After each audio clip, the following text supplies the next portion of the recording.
ಸೌಜನ್ಯ. ನೋಡಿ ಎಷ್ಟೆಲ್ಲ ಎಕ್ಸ್ಪೀರಿಯನ್ಸ್ ಇದೆ ನಿಮಗೆ. ನಿಮ್ಮಂಥವ್ರ ಜೊತೆ ಮಾತಾಡಿದಾಗ ನಾನು ಹೇಳಿದ ಹಾಗೆ ಎಲ್ಲ ಸಿಚುಯೇಷನ್ಸ್ನ ಇವಾಗ ಒಂದು ಸೀರಿಯಲ್ ಸೆಟ್, ಅದ್ಭುತವಾದಂಥ ಸೀರಿಯಲ್ಗಳಲ್ಲಿ ನೀವು ಅಭಿನಯಿಸಿದ್ದೀರಾ. ಎಲ್ಲರಿಗೂ ಅಲ್ಲಿದ್ದು ಅದನ್ನು ನೋಡುವಂಥ ಅವಕಾಶ ಇಲ್ಲ, ಬಟ್ ವಿ ಕ್ಯಾನ್ ರೀಲಿವ್ ಆ ಮೂಮೆಂಟ್ಸ್ಗಳನ್ನು. ನೀವು ಒಂದಷ್ಟು ವಿಷಯಗಳನ್ನು ಹೇಳಿದಾಗ ನಿಮ್ಮ ಸೀರಿಯಲ್ ಡೇಸ್ಗಳಲ್ಲಿ ಒಂದಷ್ಟು ಸೀರಿಯಲ್ಸ್ಗಳ ಹೆಸರನ್ನ ನಾನು ಹೇಳ್ತಾ ಹೋಗ್ತೀನಿ. ಬ್ಯೂಟಿಫುಲ್ ಮೆಮರೀಸ್ಗಳು ಆ ಸೀರಿಯಲ್ ಸೆಟ್ಟಲ್ಲಿ ನಡೆದಂಥದ್ದು ಹಂಚ್ಕೊಳ್ಳಿ. ಮೊದಲನೇದಾಗಿ ದಿಬ್ಬಣ. ದಿಬ್ಬಣ ಸೇತುರಾಮ್ ಸರ್ ಪ್ರಾಜೆಕ್ಟು. ಅವ್ರ ಜೊತೆ ಒಫಿಷಿಯಲ್ ಆಗಿ ಶುರು ಮಾಡಿದ್ದು ದಿಬ್ಬಣ ಧಾರಾವಾಹಿಯಿಂದ. ಆವಾಗಿಂದ ಶುರುವಾಗಿದ್ದು ನಮ್ಮ ಜರ್ನಿ. ಗಾಡ್ಸ್ ಗ್ರೇಸ್ ಇನ್ನೂ ನಡ್ಕೊಂಡು ಹೋಗ್ತಾ ಇದೆ. ಇನ್ನೂ ಅವರ ನಾಟಕಗಳು, ಅವರ ಧಾರಾವಾಹಿಗಳಲ್ಲೆಲ್ಲದರಲ್ಲೂ ಅಭಿನಯಿಸ್ತಾ ಇದ್ದೀನಿ. He's a wonderful mentor, a wonderful person in life. ಆ ಸೀರಿಯಲ್ ಫಸ್ಟ್ ಬಂದಾಗ ನನ್ನ ತಲೆಯಲ್ಲಿ ಇದ್ದಿದ್ದು ತುಂಬ ಕನ್ನಡ ತುಂಬ ಅಚ್ಚುಕಟ್ಟಾಗಿ ಗೊತ್ತಿರೋರ್ಗೆ ಮಾತ್ರ ಅವ್ರ ಧಾರಾವಾಹಿಗಳಲ್ಲಿ ಪಾತ್ರ ಸಿಗುತ್ತೆ ಅಂತ. ನಾನು ಓದಿದ್ದು CBSE ಸ್ಕೂಲ್ನಲ್ಲಿ. ನನಗೆ ಆಕ್ಚುಲಿ ಕನ್ನಡ ನನಗೆ ಗೊತ್ತೇ ಇಲ್ಲ, ಓದಕ್ಕೆ ಬರೆಯಕ್ಕೆ ಬರ್ತಿರ್ಲಿಲ್ಲ. ಫೈನ್ ಇರ್ತಿತ್ತು ಕನ್ನಡ ಕರೆಕ್ಟ್. ಅಂಡ್ ಇಂಗ್ಲಿಷ್ ಸ್ಕೂಲ್ಗಳು ಇಂಗ್ಲಿಷೇ ಮಾತಾಡಬೇಕಿತ್ತು. ಸೊ ಈ ಥರದ ಬ್ಯಾಕ್ ಗ್ರೌಂಡಿಂದ ಬಂದವಳು ನಾನು. ಸೀದಾ ಹೋಗಿ ದಿಬ್ಬಣ ಸೇತುರಾಮ್ ಸರ್ ಸ್ಕ್ರಿಪ್ಟ್, ಅದು ಅರ್ಧ ಪೇಜ್ ಡೈಲಾಗು. ಇದನ್ನ ನೆನ್ಪಿಟ್ಕೊಂಡು ಹೇಳೋದೇನೆ ಒಂದು ದೊಡ್ಡ ಚಾಲೆಂಜ್ ಆಗಿತ್ತು. ಅರ್ಧಕ್ಕರ್ಧ ಅವಾಗ ಮಾಡ್ತಿದ್ದಾಗ ನಾನು ಏನು ಮಾತಾಡ್ತಿದ್ದೆ ಅನ್ನೋದು ನನಗೆ ಅರ್ಥ ಆಗ್ತಿರ್ಲಿಲ್ಲ. But it was such a challenging moment for me in my life. ಅವತ್ತು ನನ್ನ ಲೈಫ್ನಲ್ಲಿ ತೊಗೊಂಡಿದ್ದಂತಹ ಚಾಲೆಂಜು, ಕನ್ನಡ ಕಲಿಬೇಕು, ಅರ್ಥ ಮಾಡ್ಕೋಬೇಕು, ಬರಿಬೇಕು. ಓದಕ್ಕೆ ಬರೆಯೋಕ್ಕೆ ಅಷ್ಟು ಬರುತ್ತೆ, ಅವರ ಲೆವೆಲ್ನಿನಷ್ಟು ನನಗೆ ಅರ್ಥ ಆಗಬೇಕು ಅಂತ ತೊಗೊಂಡಿದ್ದ ಚಾಲೆಂಜು. ಇವತ್ತಿಗೂ ಅವ್ರ ಜೊತೆ ನಾಟಕಗಳು ಮಾಡ್ತಾ ಇದ್ದೀನಿ. ಈಗ ಒಂದು ನಾಟಕ ಮಾಡ್ತೀವಿ ಗತಿ ಅಂತ. ಅದರಲ್ಲಿ ಒಂದು ಸಲ ಮೊನೋಲಾಗ್ ಅಂತ ಶುರು ಆದರೆ 10 ನಿಮಿಷ 15 ನಿಮಿಷ ಅವರು, 10 ನಿಮಿಷ 15 ನಿಮಿಷ ನಾನು ಬಡ ಬಡ ಬಡ ಬಡ ಬಡ ಬಡ ಮಾತಾಡ್ತಿರ್ತೀವಿ. ಸೊ ನನಗೆ ನನ್ನ ಜರ್ನಿ ಆ ದಿಬ್ಬಣ ಇಂದ ಶುರು ಆಗಿದ್ದು ನೆನೆಸ್ಕೊಂಡ್ರೆ I feel very proud of myself. So nice. Preethi Illada Mele, ನಮ್ಮೆಲ್ಲರ ಫೇವ್ರೆಟ್ ಸೀರಿಯಲ್ ಅದು. ಪ್ರೀತಿ ಇಲ್ಲದ ಮೇಲೆ, ಮಳೆ ಬಿಲ್ಲು ಎರಡೂ ನಾನು ಯಶ್ ಜೊತೆ ಮಾಡಿದಂತಹ ಸೀರಿಯಲ್ಲು. ವಿನು ಬಳಂಜ ಸರ್ ಪ್ರೀತಿ ಇಲ್ಲದ ಮೇಲೆ ಸಿನಿಮಾದ ನಿರ್ದೇಶಕರು, ಸೀರಿಯಲ್ ನಿರ್ದೇಶಕರು. ನಾವಿಬ್ರು ಒಂದು ಬೈಸ್ಕೊತಾ ಇದ್ವಿ, ಮಾತಾಡೋದಕ್ಕೂ ಬೈಸ್ಕೊತಾ ಇದ್ವಿ. ಸರಿಗೆ ಸೀನ್ ಡೈಲಾಗ್ ಹೇಳಿಲ್ಲ ಬೈಸ್ಕೊತಾ ಇದ್ವಿ, ಸರಿಗೆ ಆಕ್ಟಿಂಗ್ ಮಾಡಿಲ್ಲ ಬೈಸ್ಕೊತಾ ಇದ್ವಿ. ಬಟ್ ಅವ್ರು ಅವತ್ತು ಬೈದಂತಹ ಎಲ್ಲ ಬೈಗುಳಗಳು ಇವತ್ತು ನಮ್ಮ ಕರಿಯರ್ನ ಶೇಪ್ ಮಾಡಿದೆ. You know where both of us are in life right now. So it was a wonderful time. ನಾವಂತೂ ಸಖತ್ ಮಜಾ ಮಾಡ್ತಾ ಇದ್ವಿ Preethi Illada Mele. So I think ನಮ್ಮ generation last who believes that ಬೈಯೋರು ಚೆನ್ನಾಗಿರ್ಲಿ ನಾವು ಅಂತ ಹೇಳ್ತಾರೆ. ಇವಾಗ ಮಕ್ಕಳನ್ನ ಬಯಕ್ ಅಪ್ಪ ಅಮ್ಮನೇ ಬಿಡಲ್ಲ, ಸ್ಕೂಲಲ್ಲಿ ಬೈಯೋಂಗಿಲ್ಲ, ಹೊಡಿಯೋ ಹಾಗಿಲ್ಲ. ಹೌದು ಅಪ್ಪ ನಾವಂತೂ ಎಷ್ಟು ಓದೇ ತಿಂದಿದೀವಿ. ಹೌದು. ಬೈದ್ರು ಅಂದ್ರೆ ಇವಾಗ ನಮಗ್ ಗೊತ್ತು, ಬೈದ್ರು ಅಂದ್ರೆ ಮುಂದೆ ಈ ಮಕ್ಳು ಏನೋ ಆಗ್ತಾರೆ. ಹೌದು. ಸೊ ತುಂಬಾ ಮಜಾ ಮಾಡಿದೀವಿ. ಸೂಪರ್. ಪಾಪ Pandu was a fun set. ಆಯ್ತಾ, ಚಂದ್ರು ಸರ್ ಸೆಟ್ಗಳು ಅಂದ್ರೆ ಅದನ್ನ ಶುರು ಮಾಡ್ತಿದ್ದಂಗೆ ನೋಡಿ ಎಂಥ ನಗು ಇದೆ ನನ್ನ ಮುಖದಲ್ಲಿ ಅಂತ. That is their set. ಆಯ್ತಾ, ಅಲ್ಲಿ ಶೂಟಿಂಗ್ ಮಾಡ್ತಿದ್ ನೆನಪೇ ಇಲ್ಲ ನನಗೆ. ನಾನು ಶಾಲಿನಿ ಅವ್ರು ಕೂತ್ಕೊಂಡು ಹರಟೆ ಹೊಡಿತಿದ್ ನೆನಪು. ಬೆಳಗ್ಗೆ ತಿಂಡಿ ಟೈಮಿಗೆ ಚಂದ್ರು ಸರ್ ಬಂದ್ರೆ, ಅಯ್ಯೋ ಚಂದ್ರು ಸರ್ನ ಕರ್ಸ್ಬೇಡ್ರಪ್ಪ ತಿಂಡಿ ಟೈಮ್ಗೆ, ಇವರಿಬ್ರು ತಿಂಡಿ ತಿಂತ ಕೂತ್ರೆ ನಿಲ್ಸೋದೇ ಇಲ್ಲ ಅಂದಿದ್ ನೆನಪು. And comedy serial of course. So improvise ಮಾಡ್ತಾ ಮಾಡ್ತಾ ಮಾಡ್ತಾ ಕಾಮಿಡಿ ಸೀರಿಯಲ್ಗಳನ್ನ ವಿಜಯ್ ಪ್ರಸಾದ್ ಅವ್ರು ಇದ್ರು, ಅವಾಗ ಡೈರೆಕ್ಷನ್ ಮಾಡ್ತಾ ಇದ್ರು. ಸೊ ಸಖತ್ ಮಜಾ ಮಾಡ್ತಿದ್ವಿ. ಒಂದೊಂದು ಸೀನನ್ನು ಇಂಪ್ರೂವೈಸ್ ಮಾಡ್ಕೊಂಡು ನಮ್ಮ ತಲೆ, ನಮ್ಮ ಫಿಸಿಕಲ್ ಕೆಪಾಸಿಟಿನ ಮೀರಿ ಕೆಲಸ ಮಾಡ್ತಿದ್ದಂತಹ ಸೀರಿಯಲ್. ಬಟ್ ಅಷ್ಟೇ ಮಜಾ ಮಾಡ್ತಿದ್ದಂತಹ ಧಾರಾವಾಹಿ ಪಾಪ ಪಾಂಡು. ಒಂಥರ ಒರಿಜಿನಲ್ ಕಾಮಿಡಿ ದಿನಗಳು ಹೊರಟೋಯ್ತಾ ಅನ್ಸುತ್ತೆ ಎಷ್ಟೋ ಸಲ. ಯಾಕಂದ್ರೆ ಇವತ್ತಿನ ದಿನ ಸಿನಿಮಾಗಳಲ್ಲೇ ಎಷ್ಟೋ ಸಿನಿಮಾದಲ್ಲಿ ನಾವು ನೋಡೋವಂಥ ಕಾಮಿಡಿ ನಾವು ಎಲ್ಲಾ ಭಾಷೆ ಸಿನಿಮಾಗಳನ್ನ ನೋಡೋದ್ರಿಂದ ದೀಪ ಅವರು ಇದ್ರಲ್ಲಿತ್ತು ಇದ್ರಲ್ಲಿತ್ತು ಅನ್ನೋದಕ್ಕೆ ಆಕ್ಚುಲಿ ಬೇಜಾರಾಗುತ್ತೆ. ಬಟ್ ಈ ಗಣೇಶನ ಮದುವೆ ಅಥವಾ ಗೌರಿ ಗಣೇಶ ಇರ್ಬೋದು, ಗಣೇಶ ಸೀರೀಸ್, ಪಣಿ ರಾಮಚಂದ್ರ ಸರ್ ಅವ್ರದ್ದು ಸೀರೀಸ್ಗಳನ್ನೇ ತಗೊಳ್ಳೋಣ, ಅಥವಾ ಪಾಪ ಪಾಂಡು ಇರಬಹುದು, ಸಿಲ್ಲಿಲಲ್ಲಿ ಇರಬಹುದು. ಇನ್ನೊಂದು ಸೀರಿಯಲ್ ಇತ್ತು, ನನಗೆ ಹೆಸರು ನೆನಪಾಗ್ತಿಲ್ಲ. ಬಟ್ ಎನಿವೆ ಈ ಥರದ ಒಂದಷ್ಟು ಸೀರಿಯಲ್ಗಳು ನಾನು ಹೇಳೋದು ಇವತ್ತಿಗೂ ನಾವು ಅದನ್ನ ನೆನೆಸ್ಕೊಂಡಿದ್ದ ಹಾಗೆ ನೀವು ಹೇಳಿದ್ರಲ್ಲ, ಮುಖದ ಮೇಲೆ ಒಂದು ನಗು ಬರುತ್ತೆ. ಹೌದು. ಆ ಸೀರಿಯಲ್ ನ ಟೈಟಲ್ ಟ್ರ್ಯಾಕ್ಸ್ ಗಳು ನೆನಪಿವೆ ನಮಗೆ. ಆ ಪಾಪ ಪಾಂಡು ಕೊನೆನಲ್ಲ ಆ ಮಗು ಹೇಳದಲ್ಲ ಪಾಪ ಪಾಂಡು, ಎಲ್ಲ ಖುಷಿ ಹೇಳಿರೋದು ಚಂದ್ರು ಸರ್ ಮಗಳು. ಹೌದಾ? ಹೀಗೆ ಎಲ್ಲವೂ ನೆನಪಿರುತ್ತೆ. ಎಲ್ಲ ಹೋಯ್ತು ಒರಿಜಿನಲ್ ಕಾಮಿಡಿ ಡೇಸ್ ಅಂತ ಅನ್ಸುತ್ತೆ. ನಿಜವಾಗ್ಲೂ ಇವಾಗಿಂದೆಲ್ಲ ಕಾಮಿಡಿ ಹೆಂಗೆ ಅಂತಂದ್ರೆ ಇಟ್ ಇಸ್ ಏಜ್ ಸ್ಪೆಸಿಫಿಕ್. ಇವಾಗ ಈ ವಯಸ್ಸಿನವ್ರು ಮಾತ್ರ ಕೇಳೋಂತಹ ಕಾಮಿಡಿ, ಈ ವಯಸ್ಸಿನವ್ರು ಮಾತ್ರ ಕೇಳೋಂತಹ ಕಾಮಿಡಿ ಅಂತ. ಫ್ಯಾಮಿಲಿ ಒಟ್ಟು ಕೂತು ನೋಡೋಂತಹ ಕಾಮಿಡಿ ಇವಾಗ ಅನ್ಫಾರ್ಚುನೇಟ್ಲಿ ಇಟ್ ಇಸ್ ಲಾಸ್ಟ್. ಯಾಕೆ, ಎಲ್ಲಿ ನಾವು ಎಲ್ಲಿ ಹಾದಿ ತಪ್ಪಿದ್ವಿ ಅನ್ನೋದು I can't figure out, but it is gone. ಯಾ ಇನ್ನೊಂದು ನೆನಪಾಗ್ಲಿಲ್ಲ ಅನ್ನಲ್ಲ ಅವಾಗಲೇ ದಂಡಪಿಂಡಗಳು. ಅದು ಪಣಿ ರಾಮಚಂದ್ರ ಅವ್ರದ್ದು ಬೊಂಬಾಟಾಗಿ ಬರ್ತಿದ್ ಸೀರಿಯಲ್ ಅದು. ಆ ಟೈಟಲ್ ಟ್ರ್ಯಾಕ್ಸ್ಗಳು ಎಷ್ಟು ಚೆನ್ನಾಗಿ ನೆನಪಿದೆ. ಅಮೇಜಿಂಗ್. BA BSc BCom ಮಾಡಿ ಕೆಲಸವೇ ಸಿಗದೆ ದಿನಾಲೆ ದಾಡಿ ಎಲ್ಲರ ಕೈಲಿ ಯೂಗಿಸಿಕೊಳ್ಳೋ ವೇಸ್ಟ್ ಬಾಡಿಗಳು. ಸೂಪರ್ ಸೀರಿಯಲ್ಸ್ ಅವೆಲ್ಲ. ಅಂದೊಂದಿತ್ತು ಕಾಲ ಅಂತಾರಲ್ಲ. ನೆಕ್ಸ್ಟ್ ಅನಾವರಣ. ನಾನು ನಿಮಗೆ ಹೇಳ್ತಾ ಇದ್ದೆ ಗೊತ್ತಾ ಶೂಟ್ಗೂ ಮುಂಚೆ ದಟ್ ನಿಮ್ಮ ಒಂದಷ್ಟು ಸೀರಿಯಲ್ಸ್ಗಳನ್ನ ಯೂಟ್ಯೂಬಲ್ಲಿ ನೋಡ್ತಾ ಇದ್ದೆ, ಹಳೆ ಸೀರಿಯಲ್ಸ್ ಅಂತ. ನಾನು ನಿಮ್ಮ ಬಗ್ಗೆ ರಿಸರ್ಚ್ ಮಾಡ್ತಾ ಇದ್ದೀನಿ. ಯಾವುದೋ ಒಂದು ಸೀರಿಯಲ್ ಎಪಿಸೋಡ್ ಹಾಕಿದೆ ಒಂದು ಕಡೆ. ನನಗೆ ಗೊತ್ತಿಲ್ಲ 2-3 ಎಪಿಸೋಡ್ ನೋಡ್ಬಿಟ್ಟಿದ್ದೀನಿ. ರಿಸರ್ಚ್ ಕೆಲಸ ಸ್ಟಾಪ್ ಆಗ್ಬಿಟ್ಟಿದೆ ಇಲ್ಲಿ. ನಾನು ಏನು ಮಾಡ್ತಿದ್ದೀನಿ, ನಾನು ಆರಾಮಾಗಿ ಟೈಮ್ ಪಾಸ್ ಮಾಡ್ತಿದ್ದೀನಿ ಸೀರಿಯಲ್ ನೋಡಿಕೊಂಡು ಅಂತ. ಸೊ ಆ ಸೀರಿಯಲ್ಸ್ಗಳಲ್ಲಿ ಡೈಲಾಗ್ಸ್ ಇರಬಹುದು, ಆಮೇಲೆ ಆ ಸಂಬಂಧಗಳು ಎಷ್ಟು ಬ್ಯೂಟಿಫುಲ್ ಆಗಿರ್ತಿತ್ತು ಅಂದರೆ, ತಾಯಿ ಅಡುಗೆ ಮನೇಲಿ ಕೆಲಸ ಮಾಡಬೇಕಾದ್ರೆ ನೀವು ಕಟ್ಟೆ ಮೇಲೆ ಕುತ್ಕೊಂಡು ಏನು ಮಾತಾಡ್ತಿದ್ರಿ, ಇದೆಲ್ಲ ನಾವು ಮಾಡಿದ್ದೀವಿ. ಕರೆಕ್ಟ್. ಇವತ್ತು ತಾಯಿ ಅಡುಗೆ ಮನೇಲಿ ಕೆಲಸ ಮಾಡ್ತಿದ್ರೆ ಮಕ್ಕಳು ಮೊಬೈಲ್ ಹಿಡ್ಕೊಂಡು ಕೂತಿರ್ತಾರೆ ಹೊರಗೆ, ರೈಟ್? ಮಕ್ಕಳನ್ನ ಊಟಕ್ಕೆ ಬಾ ಅಂತ ತಂದೆ ತಾಯಿ ಫೋನ್ ಮಾಡಿ ಕರಿಬೇಕು. ನಾವು ಕಟ್ಟೆ ಮೇಲೆ ಕುತ್ಕೊಂಡು ಅವ್ರ ಜೊತೆ ಮಾತಾಡ್ಕೊಂಡು ಟೈಮ್ ಇದನ್ನೆಲ್ಲ ನಾವು ಆ ಸೀರಿಯಲ್ ಅಲ್ಲಿ ನೋಡ್ತಾ ಇದ್ದೀವಿ. ತವದಿಂದ ಬಿಸಿ ಬಿಸಿ ತಿನ್ನೋದು, ಬಿಸಿ ಬಿಸಿ ಬೋಂಡಾ ತಿನ್ನೋದು ಎಲ್ಲ ಮಾಡಿದೀವಿ. ನಮ್ಗೆ ಅನಾವರಣ ಶೂಟಿಂಗ್ ಆಲ್ರೆಡಿ ಸರ್ ಜೊತೆ, ಸೇತುರಾಮ್ ಸರ್ ಜೊತೆ ದಿಬ್ಬಣ ಆಗಿತ್ತು. ಸೊ ಅನಾವರಣ ಅಷ್ಟೊಂದು ಕಾಂಪ್ಲಿಕೇಟ್ ಆಗಲ್ವೇನೋ ಅನ್ನೋದಿತ್ತು ನನ್ನ ತಲೆಯಲ್ಲಿ. ಬಟ್ ಅಲ್ಲಿ ಸಂಬಂಧಗಳನ್ನ ಲೈಫನ್ನ ಅರ್ಥ ಮಾಡ್ಕೊಳ್ಳೋಕ್ಕೆ ತುಂಬಾ ನನಗೆ ಪರ್ಸ್ನಲಿ ಸಹಾಯ ಮಾಡಿದಂತಹ ಸೀರಿಯಲ್ ಅನಾವರಣ. As a director, as a script writer, he is a very very interesting person. In fact ಅವ್ರು ನಿಮ್ಮ ಪಾಡ್ಕಾಸ್ಟಲ್ಲಿ ಅವ್ರನ್ನ ಕರೆಸ್ಬೇಕು. ಖಂಡಿತ. ಎಷ್ಟು ಪ್ರೊಫೌಂಡ್ ಥಾಟನ್ನು ಎಷ್ಟು ಸಿಂಪ್ಲಿಫೈ ಮಾಡಿ ನಿಮಗೆ ಹೇಳ್ತಾರೆ ಅಂತಂದರೆ, ಅಲ್ವಾ ನಾ ಇದ್ರ ಬಗ್ಗೆ ಯೋಚನೆ ಮಾಡಿರಲಿಲ್ಲ ಅಂತ ಅನ್ಸಕ್ಕೆ ಶುರು ಆಗುತ್ತೆ. So that is where I loved ಅನಾವರಣ ಆನ್ ಅ ಪರ್ಸ್ನಲ್ ನೋಟ್. ಸಂಬಂಧಗಳನ್ನು ನೀವು ಹೇಳ್ದಂಗೆ ಸಂಬಂಧಗಳನ್ನು ನನಗೆ ಚೆನ್ನಾಗಿ ಅರ್ಥ ಮಾಡಿಸ್ತಾ ಹೋಯಿತು, which were also true to some extent in life. But ಎಲ್ಲರ ಲೈಫು ಒಂದೇ ಥರ ಅಲ್ಲ. ಸೊ ಅರ್ಥ ಆಗೋದು ಚೆನ್ನಾಗಿ ಆಗ್ತಾ ಹೋಯ್ತು. ಒಂದ್ರಲ್ಲಿ ನೀವು MBBS ಮಾಡ್ತಿರ್ತೀರಾ, ಆ ಒಂದು ಸೀನ್ ನೋಡ್ತಾ ಇದ್ದೆ. ನಾನ್ ಯಾರು ಇನ್ನು 6 ತಿಂಗಳಿಗೆ ನಾನು ಡಾಕ್ಟರ್ ರಶ್ಮಿ MBBS ಆಗ್ತೀನಿ ಅಂತ ಹೇಳೋದಿರ್ಬೋದು. ಅಂಡ್ ನಿಮ್ ತಾಯಿನ ನೀವು ಕೇಳ್ತೀರಾ ಗೊತ್ತಾ, ಅಂದ್ರೆ ನಿಮ್ ತಾಯಿ ಹೇಳ್ತಾರೆ ಇವಾಗೇನೋ ನಾನ್ ಮಾಡಿ ಹಾಕ್ತೀನಿ, ನೆಕ್ಸ್ಟ್ ವಾಟ್ ಅಂದಾಗ. ಅಂದ್ರೆ ಆಗಿನ ಕಾಲದಲ್ಲಿ ಹೊರಗಿದ್ನ ಓಪನ್ ಆಗಿ ಮಾತಾಡದಿದ್ರು ತಾಯಿ ಜೊತೆ ಈ ತರದ ಮಾತುಗಳನ್ನ ಆಡೋ ಫ್ರೀಡಮ್ ಇರ್ತಿತ್ತು. ಅಂದ್ರೆ ನೀನ್ ಅಪ್ಪನ್ ಬಿಡೋದಕ್ಕೆ ರೆಡಿ ಆಗಿದ್ಯಾ, ತಮಾಷೆಗಾದ್ರೂ ಇದನ್ನ ಮಾತಾಡುವಂತ ಫ್ರೀಡಮ್ ಇರ್ತಿತ್ತು. ಇವತ್ತಿನ ದಿನ ಇದನ್ನೇ ನಾವು ಕರೆಕ್ಟ್ ಆಗಿ ಪೋಟ್ರೆ ಮಾಡದಿದ್ರೆ ಇನ್ನು ಸೀರಿಯಲ್ ತಪ್ಪದಾರಿಗೆ ಇಳಿತಿದ್ದಾರೆ ಅಂತಾಗುತ್ತೆ. ರೈಟ್? ಒಂದು ಸಬ್ಜೆಕ್ಟ್ನು ಎಷ್ಟು ಬ್ಯೂಟಿಫುಲಿ ತೋರಿಸಿ ಅರ್ಥ ಮಾಡಿಸಬಹುದು ಅನ್ನೋದು, ಆಸ್ ಯು ರೈಟ್ಲಿ ಸೆಡ್, ಅದು ನಿರ್ದೇಶಕರ ಕೈ ಚಳಕ 100% ಅಲ್ವಾ? ನಿನ್ನೊಲುಮೆಯಿಂದಲೇ ಅಗೇನ್ ವಿನು ಬಳಂಜ ಅವರ ಪ್ರಾಜೆಕ್ಟು. ಅದರಲ್ಲಿ ನಾನು ಹಾಫ್ ವೇ ಥ್ರೂ ಆದಮೇಲೆ ಸೇರಿದ್ದಂತಹ ಸೀರಿಯಲ್ಲು. ಅವರ ನಿರ್ದೇಶನದಲ್ಲಿ ಅವರು ಸೀನ್ಗಳನ್ನು ಆನ್ ದ ಸ್ಪಾಟ್ ಕ್ರಿಯೇಟ್ ಮಾಡ್ತಾರೆ. ಅದು ಅವರ ಒಂಥರ ಅದ್ಭುತವಾದ ಟ್ಯಾಲೆಂಟ್ ಅಂತ ಹೇಳಬೇಕು. ಸ್ಕ್ರಿಪ್ಟ್ ಓದ್ತಾರೆ, ಅವ್ರಿಗೆ ಸ್ಕ್ರಿಪ್ಟಲ್ಲಿ ಅವ್ರಿಗೆ ಬೇಕಾಗಿರೋ ಫೀಲ್ ಇಲ್ಲ ಅಂತಂದರೆ ಅವತ್ತಿನ ಸ್ಕ್ರಿಪ್ಟ್ ಅಷ್ಟು ಕ್ಯಾನ್ಸಲ್, ಎಲ್ಲ ಹರಿದು ಬಿಸಾಕ್ಬಿಟ್ಟು he will say this is what I want, this is what I am looking for ಅಂತ. ಅಷ್ಟೇ ಚಕ ಚಕ ಚಕ ಚಕ ಚಕ ಚಕ ನಡ್ಕೊಂಡು ಹೋಗುತ್ತೆ. ಆ ಒಂದು ಕ್ಲಾರಿಟಿ ಆಫ್ ಥಾಟ್ಗೆ ಅವ್ರು ವೇಟ್ ಮಾಡ್ತಾರೆ, ಅದಾದ ತಕ್ಷಣ ನಡ್ಕೊಂಡು ಹೋಗುತ್ತೆ. ಅಲ್ಲಿ ಮಂಜುನಾಥ್ ಹೆಗ್ಡೆ ಅವ್ರ ಜೊತೆ ಕೆಲಸ ಮಾಡಿದ್ದು, ಅದರಲ್ಲಿ ಅವರು ನನ್ನ ತಂದೆ ಪಾತ್ರದಲ್ಲಿ ಇದ್ದರು. ಅವರ ಹುಡುಕಾಟ, ತಂದೆಯ ಒಂದು ಹುಡುಕಾಟದ ಟ್ರ್ಯಾಕ್ ಆಗಿತ್ತು ನನ್ನ ಪಾತ್ರದ್ದು. ತುಂಬ ಅದ್ಭುತವಾಗಿ ಬಂದಂತಹ ನನ್ನ ಟ್ರ್ಯಾಕ್, ತುಂಬ ಅದ್ಭುತವಾಗಿ ಬಂದಂತಹ ಸೀರಿಯಲ್ ಅದು. Very close to my heart ನಿನ್ನೊಲುಮೆಯಿಂದಲೇ.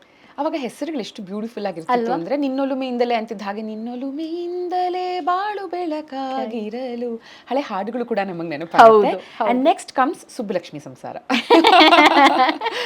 Subbulakshmi ಸಂಸಾರ of course is my personal favourite. ಸಂಸಾರದ ಕಥೆ, ಶೂಟಿಂಗ್ ಕೂಡ ಸಂಸಾರದ ಲೊಕೇಶನ್ ಥರದಲ್ಲೇ ಅಪಾರ್ಟ್ಮೆಂಟಲ್ಲೇ ಮಾಡ್ತಾ ಇದ್ವಿ. ಅಕ್ಕಪಕ್ಕದ ಮನೆಗಳನ್ನ ಅವರು ಬಾಡಿಗೆಗೆ ತಗೊಂಡಿದ್ದು. ಊಟ ಕೂಡ ನಾವೆಲ್ಲ ಸಂಸಾರದ ಥರ ಚಾಪೆ ಹಾಕೊಂಡು ಎಲ್ಲರೂ ಒಟ್ಟಿಗೆ ದೊಡ್ಡ ಸರ್ಕಲಲ್ಲಿ ಕೂತ್ಕೊಂಡು ಊಟ ಮಾಡ್ತಿದ್ವಿ. ಈಗಿನ ಕಾಲದಲ್ಲಿ ಅದೆಲ್ಲ ಸ್ವಲ್ಪ ಕಷ್ಟ, ಪ್ರೈವೇಟ್ ರೂಮ್ ಬೇಕು, ಟೇಬಲ್ ಬೇಕು, ಅವೆಲ್ಲ ಇರ್ತಿತ್ತು. ನಾವೆಲ್ಲ ಮನೆಯಿಂದ ಕ್ಯಾರಿಯರ್ ತಂದು ನಿನ್ನ ಡಬ್ಬದಿಂದ ಏನು ಚಪಾತಿ ಪಲ್ಯ, ಇವ್ರು ಬಿಸಿಬೇಳೆ ಬಾತು, ಪುಳಿಯೋಗರೆ, ಚಿತ್ರಾನ್ನ ಎಲ್ಲ ಹಾಕೊಂಡು ಒಂದು ತಟ್ಟೆಲಿ ಮಜ್ಜಾ ಮಾಡ್ಕೊಂಡು ತಿಂತಾ ಇದ್ವಿ. ಸಂಸಾರ ಅಂತ ಹೆಸರಿಟ್ಟು ಸಂಸಾರ ಥರಾನೇ ಮಾಡಿದಂತಹ ಸೀರಿಯಲ್ಲು. ಅದರಲ್ಲಿ ಸಂಸಾರ ಅಂದರೆ ನಿಮಗೆ ಬರೀ ಪ್ರೀತಿನೇ ಇರಲ್ಲ, ಜಗಳಗಳು ಆಗತ್ತೆ. ನೀವು ಮನೇಲೂ ಜಗಳ ಆಡಿರ್ತೀರಾ. ಸೊ ಇಲ್ಲೂ ಹಾಗೆ ಜಗಳಗಳು ಆಡ್ತಾ ಇದ್ವಿ, ಪ್ರೀತಿನೂ ತೋರಿಸ್ತಾ ಇದ್ವಿ. ತುಂಬ ಹೊಸ ಹೊಸ ಸಂಸಾರಕ್ಕೆ ಒಳಗೆ ಬರೋಂಥ ಸುಮಾರು ಜನ ಇದ್ರು, ಅವರನ್ನು ವೆಲ್ಕಮ್ ಮಾಡ್ತಾ ಇದ್ವಿ. So we had a fun time in Subbulakshmi ಸಂಸಾರ. ಸೊ ನಿಮ್ಮ ಹಳೆ ಸೀರಿಯಲ್ಸ್ಗಳನ್ನ ನೋಡ್ತಾ ಒಂದು ಸೀರಿಯಲ್ದು ಎಪಿಸೋಡ್ಸ್ ಸಿಗ್ಲಿಲ್ಲ, ಬಟ್ ಟೈಟಲ್ ಟ್ರ್ಯಾಕ್ ಸಿಕ್ತು. ಪ್ರವೀಣ್ ಗೋಡ್ಕಿಂಡಿ ಅವರ ಮ್ಯೂಸಿಕ್ ಆ್ಯಂಡ್ ಸಂಗೀತ ಕಟ್ಟಿ ಅವ್ರು ಹಾಡಿರೋ ಅದ್ಭುತವಾದ ಹಾಡು ಮಳೆ ಬಿಲ್ಲು. ಅದು ಪ್ಲೇ ಮಾಡಿದ್ರೆ ಅದ್ರ ಜೊತೆಗೆ ನಾನು ಹಾಡ್ತಾ ಒಂದು 2-3 ಸಲ ಕೇಳಿದೆ ನಿನ್ನೆ ಒಂದೇ ದಿನದಲ್ಲಿ ಇದನ್ನ. ಹಳೆ ಮೆಮೊರೀಸ್ಗಳನ್ನು ಕೆದಕ್ತಾ ಅದ್ರ ಕೆಳಗಿನ ಕಮೆಂಟ್ ಸೆಕ್ಷನ್, ನಾನು ಯಾವುದೇ ವಿಡಿಯೋ ಆದರೂ ಕಮೆಂಟ್ ಸೆಕ್ಷನ್ ಯೂಶಲಿ ಚೆಕ್ ಮಾಡ್ತೀನಿ. ತುಂಬ ಬ್ಯೂಟಿಫುಲ್ ಆಗಿರೋ ಕಮೆಂಟ್ಸ್. ಅದರಲ್ಲಿ ಒಂದು comment which caught my attention. I remember the serial from mid-2000s when my father was alive. ಅಂದರೆ ಒಂದು ಸೀರಿಯಲ್ ಅಥವಾ ಒಂದು ಸೀರಿಯಲ್ನ ಹಾಡು, ಒಂದು ಪಾತ್ರ, ಅವರ ಜೀವನದ ಯಾರೋ ಒಬ್ರು ಅವ್ರು ಪ್ರೀತಿಸುವಂಥ ವ್ಯಕ್ತಿ ಅವ್ರು ಬದುಕಿದ್ದಾಗ ಅದನ್ನು ಕೇಳ್ತಿದ್ರು ಅನ್ನೋದನ್ನ ನೆನಪು ಮಾಡುತ್ತೆ ಅಂದ್ರೆ ಎಷ್ಟು ಮೆಮೊರೀಸ್ಗಳು ಅಡಗಿವೆ ಒಂದರಲ್ಲಿ ಅಲ್ವಾ. ನಿಜವಾಗ್ಲೂ ಮುಂಚೆ ಇವಾಗ್ಲೂ ಸೀರಿಯಲ್ಗೆ ಆ ಬೆಲೆ ಇದೆ, ಬಟ್ ಅವಾಗಿನ ಸೀರಿಯಲ್ಗಳಿದೆಯಲ್ಲ ಅದು ಒಂಥರದ ಎಮೋಷನ್ನು. ಆಯ್ತಾ, ನಾನು ಸ್ಕೂಲಿಂದ ಮನೆಗೆ ಬೇಗ ವಾಪಸ್ ಬರಬೇಕು ಯಾಕಂದ್ರೆ ಮಾಯಾಮೃಗ ಶುರು ಆಗೋಗುತ್ತೆ ಅನ್ನೋದು ಇರ್ತಿತ್ತು. ಅಂಡ್ ಆ ಬೀದಿಲ್ ನಡ್ಕೊಂಡು ಹೋದ್ರೆ ಎಲ್ಲಾರ ಮನೇಲೂ ಮಾಯಾಮೃಗ ಶುರು ಆಗೋಯ್ತು ಓಡು ಓಡು ಓಡು. ಇಟ್ ವಾಸ್ ಅನ್ ಎಮೋಷನ್, ಆ ಟೈಮಿಂಗ್. ಅಂಡ್ ನೀವು ಹೇಳ್ದಂಗೆ ಇಂಥವ್ರ ಜೊತೆ ನಾವು ಕೂತ್ಕೊಂಡು ನೋಡ್ತಾ ಇದ್ವಿ, ಮನೆಗೆ ಬಂದಾಗ ಇಂಥವ್ರ ಜೊತೆ ನಾವು ಕೂತ್ಕೊಂಡು ಆ ಸೀರಿಯಲ್ ನೋಡ್ತಾ ಇದ್ವಿ. ಬೇಗ ಸ್ಕೂಲ್ ಯೂನಿಫಾರ್ಮ್ ಬಿಚ್ಚಿ ಬೇರೆ ಬಟ್ಟೆ ಹಾಕೊಂಡು ಕೈಕಾಲು ಮುಖ ತೊಳ್ಕೊಂಡು ಬಂದು ಕೂತ್ಕೊಂಡು ನೋಡೋದು ಆ ಸೀರಿಯಲ್ನ. ಇವೆಲ್ಲ memories that we have created in life. So I think Malebillu like that was one such serial. ಮಧ್ಯಾಹ್ನ ಬರೋದಿದು ಸೀರಿಯಲ್ಲು. ಮಧ್ಯಾಹ್ನ ಸೀರಿಯಲ್ಗೆ ಇಷ್ಟು ವ್ಯೂವರ್ಶಿಪ್ ಬಹುಶಃ ಇದುವರೆಗೂ ನಾನು ಎಲ್ಲೂ ನೋಡೇ ಇಲ್ಲ. ಅದೆಲ್ಲ ಆದಮೇಲೆ ಇವತ್ತಿನ ದಿನಗಳಲ್ಲಿ ನೋಡಿದ್ರೆ ಮಧ್ಯಾಹ್ನ ಬರೀ ರಿಪೀಟ್ ಬರುತ್ತೆ ಹೊರತು ಹೊಸ ಸೀರಿಯಲ್ ಅದರದ್ದು ಟೆಲಿಕಾಸ್ಟೇ ಮಧ್ಯಾಹ್ನ ಟೈಮ್ ಸ್ಲಾಟ್ ಅಂತ ಇವಾಗ ಯಾರೂ ಮಾಡೋದೇ ಇಲ್ಲ, ಬಿಕಾಸ್ ವ್ಯೂವರ್ಶಿಪ್ ಇಲ್ಲ ಅಂತಾರೆ. So it was a very soulful serial. Jayanth direct ಮಾಡ್ತಿದ್ದಂತಹ serial. My friend, my mentor, person who is very close to me in my life. Beautiful ಆದಂಥ ಸೀರಿಯಲ್, ಬ್ಯೂಟಿಫುಲ್ ಆದಂಥ ಕ್ಯಾರೆಕ್ಟರ್ಸ್ ಆ್ಯಂಡ್ ಆ ಪಾತ್ರಗಳ ಜೊತೆ ಆಟ ಆಡಿದ್ದಿದೆಯಲ್ಲ, amazing. Lovely lovely. And T N Seetharam sir ಅವರ court scene, ಅವರ ಸೀರಿಯಲಲ್ಲಿನ ಕೋರ್ಟ್ ಸೀನ್ಗೆ ಹೇಗೆ ಕಾಯ್ತಾ ಇದ್ವಿ ಅಂದರೆ that reminds me of my family. ನಮ್ಮ ಅಜ್ಜಿ, ತಾತ, ದೊಡ್ಡಪ್ಪ ಎಲ್ಲರೂ ಡಿಸ್ಕಸ್ ಮಾಡೋರು. ಅವಾಗ ಮೇಲ್ಗಡೆ ಮನೆ ಕೆಳಗಡೆ ಮನೆಗೆ ಒಂದು ಇಂಟರ್ಕಾಮ್ ಥರ ಇತ್ತು ಕನೆಕ್ಷನ್. ಕೋರ್ಟ್ ಸೀನ್ ಬಂದರೆ ನಮ್ಮ ಅಜ್ಜಿ ಕೆಳಗಡೆ ನಮ್ಮ ದೊಡ್ಡಪ್ಪಂಗೆ ಕಾಲ್ ಮಾಡೋರು, ಕೋರ್ಟ್ ಸೀನ್ ಬರ್ತಿದೆ ನೋಡು, ಮಿಸ್ ಮಾಡಬೇಡ. ಅವ್ರಿಗೆ ಏನಾದ್ರು ಕೆಲಸ ಇದ್ದು ಅವ್ರು ಬ್ಯುಸಿ ಆಗಿದ್ರು, ಕೋರ್ಟ್ ಸೀನ್ ಅಂದರೆ ಅವ್ರು ನೋಡ್ಲಿ ಜಸ್ಟ್ ಇನ್ ಕೇಸ್ ಮಿಸ್ ಮಾಡ್ಕೊಂಡಿದ್ರೆ ಅಂತ. 2024 ನಾವಿದ್ದೀವಿ. ಐ ಥಿಂಕ್ 2011ಗೆ ಹೋಗ್ಬೇಕಾಗತ್ತೆ ವಾಪಸ್. ಅನಾವರಣ 2011 ರಿಲೀಸ್ ಆಗಿದ್ದು, if I am not wrong. Sethuram sir ಅವರ ಈ ಧಾರಾವಾಹಿ ನಿಮ್ಮ ಗಮನಕ್ಕೆ ಬಂತಾ ಇದು ದಟ್ ರೀಸೆಂಟ್ ಆಗಿ ಅಮ್ಮ ಮಗಳ ಸಂಭಾಷಣೆ ಈ ಧಾರಾವಾಹಿಯಿಂದ ವೈರಲ್ ಆಯ್ತು? ಹೌದಾ? ಓಕೆನಾ.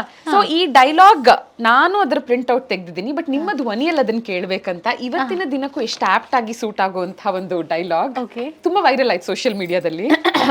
ಒಂದ್ ನಿಮಿಷ ಟೈಮ್ ಕೊಡಿ, ಸೀನು ನೆನಪಿಲ್ಲ. ಆಕ್ಚುಲಿ ಈ ಸೀನ್ ವೈರಲ್ ಆಗಿದ್ದ ವಿಷಯ ನನಗೆ ಗೊತ್ತಿರ್ಲಿಲ್ಲ, ಸೊ ನಿಮ್ಮ ಹತ್ರ ವಿಡಿಯೋ ಇದ್ರೆ ನನಗೆ ಕಳಿಸಿ. ಖಂಡಿತ. ಓಕೆ, ಇದ್ರದ್ದು ಲಾಸ್ಟ್ ಡೈಲಾಗ್ ಒಂದು ಓದ್ಲಾ? ಮುಗಿತಾ ಮಾತು, ನನ್ನದೊಂದು ಮಾತಿದೆ ಕೇಳಿಸ್ಕೊ. ಶೌಚಾಲಯ ಮನೆಯಿಂದ ಹೊರಗಿದ್ರೆ ಅನ್ಹೈಜಿನಿಕ್ ಅಂದೆ. ಅಲ್ಲ, ಬಯಲಲ್ಲಿ ಟಾಯ್ಲೆಟ್ ಇದ್ರೆ ಅನ್ಹೈಜಿನಿಕ್ ಅಲ್ಲ, ಮನೆಯಲ್ಲಿ ಶೌಚಾಲಯ ಇದ್ರೆ ಅನ್ಹೈಜಿನಿಕ್. ಇಂಡಸ್ ವ್ಯಾಲಿ ನಾಗರಿಕತೆ ಬಗ್ಗೆ ಓದಿದೆಯಾ? ಅದೊಂದು ಅದ್ಭುತವಾದ ಆದರೆ ನಶಿಸಿ ಹೋದ ನಾಗರಿಕತೆ. ಏನು ಬರೀತಾರೆ ಹೇಳು? ಆ ಜನರು ಏನು ತಿಂತಾರೆ, ಆ ಜನರು ಏನು ಉಡ್ತಾರೆ, ಯಾವ ಬಣ್ಣ ಇದ್ದಾರೆ, ಅದರ ಬಗ್ಗೆ ಬರೆಯಲ್ಲ. ಅಂಡರ್ಗ್ರೌಂಡ್ ಡ್ರೈನೇಜ್ ಸಿಸ್ಟಮ್ ಬಗ್ಗೆ ಬರೀತಾರೆ. ಅವರು ಹೊಲಸನ್ನು ಹೇಗೆ ಹೊರಗೆ ಹಾಕ್ತಿದ್ರು ಅದರ ಬಗ್ಗೆ ಬರೀತಾರೆ. ಏನು ಉಡ್ತೀವಿ, ಏನು ತಿಂತೀವಿ ಅನ್ನೋದು ನಾಗರಿಕತೆ ಅಲ್ಲ, ಹೊಲಸನ್ನು ಹೇಗೆ ಹೊರಗೆ ಹಾಕ್ತೀವಿ ಅನ್ನೋದು ನಾಗರಿಕತೆ. ಅಜ್ಜ ಅಜ್ಜಿ ನಮಗಿಂತ ನಾಗರಿಕರು, ನಾವು ನಾಗರಿಕರಲ್ಲ. ಎಷ್ಟು ಬ್ಯೂಟಿಫುಲ್ ಆಗಿದೆ ಅಲ್ವಾ? ಸೊ ಏನ್ ತಿಂತೀವಿ, ಏನ್ ಉಡ್ತೀವಿ, ಹೇಗಿರ್ತೀವಿ, ನಮ್ಮನ್ನ ನಾವು ಹೇಗೆ ಪ್ರೆಸೆಂಟ್ ಮಾಡ್ಕೋತೀವಿ ಗಿಂತ ಹೌದು ಹೊಲಸನ್ನ ಹೇಗೆ ಹಾಕ್ತೀವಿ ಅನ್ನೋದು ನಾಗರಿಕತೆ ಅನ್ನೋದು. ಇಟ್ ಇಸ್ ಸೋ ಟ್ರೂ ಅಲ್ವಾ? ಈಗ ಸಿಂಪಲ್ ಆಗಿ ಯೋಚನೆ ಮಾಡ್ಬೇಕು ಅಂತಂದ್ರೆ ನನ್ನ ಪ್ರಕಾರ ಈ ಪ್ರಪಂಚ ಒಂದು ಬಿಗ್ ಬಾಸ್ ಮನೆ. ಅದಕ್ಕೋಸ್ಕರ ಬಿಗ್ ಬಾಸ್ ಮನೆಗೆ ಹೋಗ್ಬೇಕಾಗಿಲ್ಲ. ಇದರಲ್ಲಿ ನಮ್ಮ ವರ್ಸ್ಟ್ ಟೈಮ್ನಲ್ಲಿ ನಮ್ಮ ಥಾಟ್ ಪ್ರೋಸೆಸ್ ಏನು ಆಚೆ ಬರುತ್ತೆ, ನಮ್ಮ ಮನಸ್ಸಿನಲ್ಲಿರೋ ಎಂಥ ಹೊಲಸು ಆಚೆ ಬರುತ್ತೆ. ಒಳ್ಳೆ ತಿಂದಿದ್ರೆ ಒಳ್ಳೇದು ಆಚೆ ಬರುತ್ತೆ ಅಲ್ವಾ? It is as simple as that. Very true. ಬೈದ್ ಬಿಡ್ಬಹುದು, ಅಂದ್ಬಿಡ್ಬಹುದು, ರೋಡ್ ರೇಜ್ ಅಂತೀವಿ ಅಂತ. ಯಾವ ಮಟ್ಟಕ್ಕೆ ತಗೊಂಡೋಗಿದ್ದಾರೆ ರೋಡ್ ರೇಜ್ನ, ಕೊಲೆ ಮಾಡೋ ರೇಂಜ್ಗೆ. ಅಷ್ಟೆಲ್ಲ ಬೇಕಾ ಈ ಕಾಲದಲ್ಲಿ? ಆಲ್ರೆಡಿ ವಿಷಭರಿತ ವಾತಾವರಣ ತುಂಬಾ ಇದೆ. ಎಷ್ಟಾಗತ್ತೋ ಅಷ್ಟು ನಾವು ಮಾತಾಡ್ತಾ ಏನನ್ನ ಹೊರಗೆ ಹಾಕ್ತೀವೋ ಪ್ರೀತಿಯಿಂದ ಅದ್ಭುತವಾಗಿ ಯಾರಿಗೂ ಹರ್ಟಾಗದೆ ಇರೋ ಹಂಗೆ ಹೊರಗೆ ಹಾಕಿದ್ರೆ ಅದು ನಾಗರಿಕತೆ ಅಲ್ವಾ? ನಿಜ ನಿಜ. ಹತ್ತಾರು ಸೀರಿಯಲ್ಸ್ಗಳು, ಸಾಕಷ್ಟು ಸಿನಿಮಾಗಳು, ಜೊತೆಗೆ ಸಾಕಷ್ಟು ನಾಟಕ ಪ್ರದರ್ಶನಗಳು, ಸಾಕಷ್ಟು ಸಿನಿಮಾಗಳಿಗೆ ಡಬ್ಬಿಂಗ್ ಇಷ್ಟೆಲ್ಲ ಮಾಡಿದ ನಂತರ ಅಫ್ಕೋರ್ಸ್ ಎಲ್ಲರಿಗೂ ಎಲ್ಲ ಪಾತ್ರಗಳು ಎಲ್ಲ ಡೈಲಾಗ್ಸ್ಗಳು ನೆನಪಿಲ್ಲದೆ ಇರಬಹುದು. ಆದರೆ ನಮ್ಮೊಂದಿಗೆ ನಮ್ಮಲ್ಲಿ ಉಳಿದು ಹೋಗಿರುವಂಥ ಕೆಲವೊಂದು ಡೈಲಾಗ್ಸ್ ಇರುತ್ತೆ. ಇದು will take it to grave ಅಂತೀವಲ್ಲ, ಆ ಥರ ನಮ್ಮನ್ನ ತುಂಬ ಇನ್ಸ್ಪೈರ್ ಮಾಡಿದಂಥ, ನಮ್ಮಲ್ಲೇ ಉಳಿದಿರುವಂಥ ಒಂದು 2 ಡೈಲಾಗ್ಸ್ ನಿಮ್ಮಲ್ಲಿ ಉಳಿದಿರುವಂಥದ್ದು ನಮ್ಮ ಜೊತೆ ಹಂಚ್ಕೊಳ್ಳೋದಿದ್ರೆ. ಆ ಥರ ಒಂದೆರಡಲ್ಲ, ತುಂಬ ಇದೆ ನನ್ನ ಹತ್ರ. ಎಲ್ಲ ಸೇತುರಾಮ್ ಸರ್ ಸ್ಕ್ರಿಪ್ಟ್ಗಳು ನನಗೆ ನೆನಪಿನಲ್ಲಿ ಉಳಿದಿರುವಂಥದ್ದು. ಈಗ ನಾವು ಆಮೇಲೆ ಮಾಡಿದಂತಹ ನಾಟಕಗಳು, ಗತಿ ಇರ್ಬೋದು, ಅತೀತ ಇರಬಹುದು, ಇದರಲ್ಲಿ ನನ್ನ ಪಾತ್ರಕ್ಕೆ ಬರೆದಿರೋಂತಹ ಮಾತುಗಳಿರ್ಬೋದು, ಅಥವಾ ಜನರಲಿ ನಾಟಕದಲ್ಲಿ ಅವರು ಈ ಸೀರಿಯಲ್ಗಳಲ್ಲಿ ಇವಾಗ ಓದಿದ್ದು, ಇದರಲ್ಲಿ ಅವ್ರು ಬರ್ದಿರೋ ಅಂತಹ ಮಾತುಗಳು, ಆ ಐಡಿಯಾಗಳಿದೆಯಲ್ಲ, ಅವೆಲ್ಲ ನನ್ನ ಜೊತೆ I think I will take it to grave with. ಒಂದು ದೀಪಾ ಅವರೇ, 1 ಅಥವಾ 2 ಹೇಳ್ಬಹುದಾ? Which might inspire us also. ಈಗ ಓವರ್ ದ ನಂಗೆ ಯಾವುದು ಆಕ್ಚುಲಿ ನೋ ಪ್ರಾಬ್ಲಮ್, ನೀವು ಯೋಚನೆ ಮಾಡಿ. ಮುಗಿಸೋ ಅಷ್ಟಲ್ಲಿ ನಿಮಗೆ ನೆನಪಾದ್ರೆ ಒಂದು ಮಾತು ಹೇಳಿ. ಇಲ್ಲದೆ ಇದ್ರೆ ಯೂಟ್ಯೂಬ್ ಅಲ್ಲಿ ಹಳೆ ಸೀರಿಯಲ್ಸ್ ಎಲ್ಲ ಇದೆ, ಸೀರಿಯಲ್ ಇದೆ, ನಾಟಕ ಇದೆ, ನಾಟಕನೂ ಇದೆ. ಸೊ ಎಲ್ಲ ಸೇತುರಾಮ್ ಸರ್ ಪ್ರಾಜೆಕ್ಟ್ ಅಷ್ಟು ಇದೆ ಯೂಟ್ಯೂಬ್ ಅಲ್ಲಿ, ಪ್ಲೀಸ್ ಮೇಲ್ಕ್ ಹಾಕೊಂಡು ನೋಡ್ಬೋದು. ಒಂದು ಸ್ಟ್ಯಾಟ್ಯೂಟರಿ ವಾರ್ನಿಂಗ್, ಬಿಡುವಾಗಿ ಕುತ್ಕೊಂಡು ನೋಡಿ, ಯಾಕಂದ್ರೆ ಒಂದೇ ಎಪಿಸೋಡ್ ನಿಲ್ಸಕ್ಕಾಗಲ್ಲ. ನನಗಿದೆ ಆಗಿದ್ದು. ಸೊ ನೀವು ಸಾಕಷ್ಟು ಲೆಜೆಂಡ್ಸ್ಗಳ ಜೊತೆ ಕೂಡ ಕೆಲಸ ಮಾಡಿದಿರಿ. ಅವಾಗ ಟೈಗರ್ ಪ್ರಭಾಕರ್ ಅವರ ಬಗ್ಗೆ ಮಾತಾಡಿದ್ರಿ, ಸಾಹಸ ಸಿಂಹ ಡಾಕ್ಟರ್ ವಿಷ್ಣುವರ್ಧನ್ ಅವರ ಬಗ್ಗೆ ಮಾತಾಡಿದ್ರಿ, ಅದರ ಜೊತೆಗೆ ಕಿಚ್ಚ ಸುದೀಪ್ ಅವರ ಜೊತೆಗಿನ ನಿಮ್ಮ ವರ್ಕಿಂಗ್ ಎಕ್ಸ್ಪೀರಿಯನ್ಸ್ ಹೇಗಿತ್ತು? ಅವ್ರ ಕಂಡ್ರೆ ಭಯ. Is a perfectionist. ಅವರು ಫಸ್ಟ್ ಸಿನಿಮಾ ಡೈರೆಕ್ಟ್ ಮಾಡಿದ್ದು ಮೈ ಆಟೋಗ್ರಾಫ್. ನಾನು ಡಬ್ಬಿಂಗ್ಗೆ ಅಂತ ಹೋಗಿದ್ದೆ, ಮೀನಾ ಅವ್ರಿಗೆ ವಾಯ್ಸ್ ಕೊಡೋಕ್ಕೆ ಅಂತ ಹೋಗಿದ್ದೆ. ಸ್ಟುಡಿಯೋಲ್ಲಿ ನನ್ನ ನೋಡ್ಬಿಟ್ಟು ನೀವು ಆ್ಯಕ್ಟಿಂಗ್ ಮಾಡ್ತೀರಾ ಅಂತ ಕರೆದು, ಇನ್ನೊಂದು ವಾರ 10 ದಿನದಲ್ಲಿ ನಾವು ಆಗೊಂಬೆ ಹೋಗಿ ಶೂಟಿಂಗ್ ಮಾಡಿದ್ದು ಇದದು ಸೀನ್ ಅದು. ಅಷ್ಟೇ, ಅಲ್ಲೇ ಆಯ್ತು. ಅವ್ರು ನನ್ನ ಕೈಲಿ ಹಿಂಗೆ 1-2 ಮಾತು ಹೇಳಿಸಿದ್ರು, ಇವಳು ಆಕ್ಟಿಂಗ್ ಮಾಡಬಹುದು ಅಂತಿತ್ತು. ಅವ್ರು ನನ್ನ ಯಾವ ಪ್ರಾಜೆಕ್ಟು ನೋಡಿರ್ಲಿಲ್ಲ, because he was a star already by then. So ನನ್ನ ಪ್ರಾಜೆಕ್ಟ್ಸ್ ಯಾವುದು ಅವ್ರು ನೋಡಿರ್ಲಿಲ್ಲ. ಅವ್ರ ಜೊತೆ ಇದ್ದಿದ್ದ ಟೀಮ್ ಮೆಂಬರ್ಸ್ ಹೇಳಿದ್ರು, ಇಲ್ಲ ಇವರು ಆಕ್ಟರೇ, ಇವರು dubbing is just an other profession for her ಅಂತ. ಸೊ ಹೋದ್ವಿ, ಮಾಡಿದ್ವಿ. ಅವಾಗಿನ ಪ್ರಕಾರ ನಾನು ಮಾಡೋದೇ ಆಕ್ಟಿಂಗು, ನಾನು ಮಾಡೋದೇ ಕರೆಕ್ಟು ಅಂತ. ಅಲ್ಲಿ ಹೋದ್ಮೇಲೆ ಗೊತ್ತಾಯ್ತು ಅದಕ್ಕೂ ಎಷ್ಟೋ ಒಂದು ವೇರಿಯೇಷನ್ ಇದೆ. ನನಗೆ ಏನೇನೆಲ್ಲ ಎಕ್ಸ್ಪ್ಲೋರ್ ಮಾಡಬಹುದು ಅಂತಹ ಮಾಡಿದಂತಹ director. Like I said, is a perfectionist. ನನಗೆ ಕ್ಯಾಮ್ರಾ ಮುಂದೆ ಈಗ ಸಪೋಸ್ ಕೈ ಇಲ್ಲಿಗೆ ಬರಬೇಕು ಅಂತಂದ್ರೆ ನೆಕ್ಸ್ಟ್ ಶಾಟ್ ಕೈ ಇಲ್ಲಿಗೆ ಬರಬೇಕು. ಇವತ್ತಿಗೂ I follow that because of what he taught me back then. So ತುಂಬಾ ಗೌರವ ಅವ್ರ ಬಗ್ಗೆ. ತುಂಬಾ ಹೇಳ್ಕೊಟ್ಟಿದ್ದಾರೆ. ಕ್ಯಾಮ್ರಾ ಮುಂದೆ ಪ್ರೆಸೆನ್ಸ್ ಹೇಗಿರಬೇಕು ಅನ್ನೋದನ್ನ ತುಂಬಾ ಹೇಳ್ಕೊಟ್ಟಂತಹ ಡೈರೆಕ್ಟರ್ ಅವರು. It was a very homely atmosphere. 2 cinema ಅವ್ರ ಜೊತೆ ಮಾಡಿದ್ದು. ಅವ್ರ ಇಡೀ ಫ್ಯಾಮಿಲಿ ಇತ್ತು ನಮ್ಮ ಜೊತೆ. ನಾವೆಲ್ಲರೂ ಒಟ್ಟಿಗೆ ಅಲ್ಲಿ ಒಂದು ಫ್ಯಾಮಿಲಿ ಥರ ಇರ್ತಿದ್ವಿ. ಮೈ ಆಟೋಗ್ರಾಫ್ ಆಯಿತು, ನಂಬರ್ 73 ಶಾಂತಿ ನಿವಾಸ ಆಯಿತು. These were 2 very beautiful, very close to my heart productions.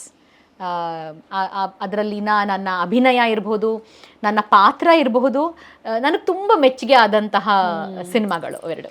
ನನಗೆ ಬಹುಶಃ ನಮ್ಮ ಕಿಚ್ಚ ಸುದೀಪ್ ಅವರ ಅಷ್ಟೂ ಸಿನಿಮಾಗಳಲ್ಲಿ ಮೇ ಬಿ ಟಾಪಲ್ಲಿ ನಾನು ನಂಬರ್ 73 ಶಾಂತಿ ನಿವಾಸ ಹಾಕ್ತೀನಿ, because of the family values that it has. And ಕೊನೆಯಲ್ಲಿನ ಟ್ವಿಸ್ಟ್ ಇರಬಹುದು, ಆ ಪಾತ್ರಗಳನ್ನ ಅವ್ರು ಸೃಷ್ಟಿ ಮಾಡಿರೋ ರೀತಿ ಇರಬಹುದು, ಆ್ಯಂಡ್ ಪ್ರತಿಯೊಬ್ಬೊಬ್ಬ ಪಾತ್ರಧಾರಿನೂ ಅದಕ್ಕೆ ನ್ಯಾಯ ಒದಗಿಸಿರೋ ರೀತಿ. ಅಂದ್ರೆ ಹೇಳ್ತಾರಲ್ಲ, ಒಬ್ಬ ವಿಲನ್ನ ನಾವು ಬೈಕೊಂಡ್ರೆ ಹೆಸ್ ಡನ್ ಜಸ್ಟಿಸ್ ಅಂತ ಒಂದು ಸಿನಿಮಾದಲ್ಲಿ ಅಂತ. ಈ ಸಿನಿಮಾದಲ್ಲಿ ಪ್ರತಿಯೊಂದು ಪಾತ್ರನೂ ಹಾಗೆ ಇತ್ತು. ತುಂಬಾ ರಿಯಾಲಿಟಿಗೆ ಹತ್ತಿರವಾದಂತಹ ಒಂದು cinema is what I feel.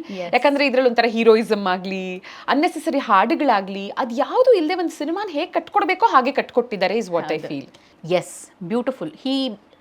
There is one thing about him. ಅವ್ರು ಏನನ್ನ ನಂಬುತ್ತಾರೋ ಅವ್ರು ಅದನ್ನೇ ಮಾಡ್ತಾರೆ.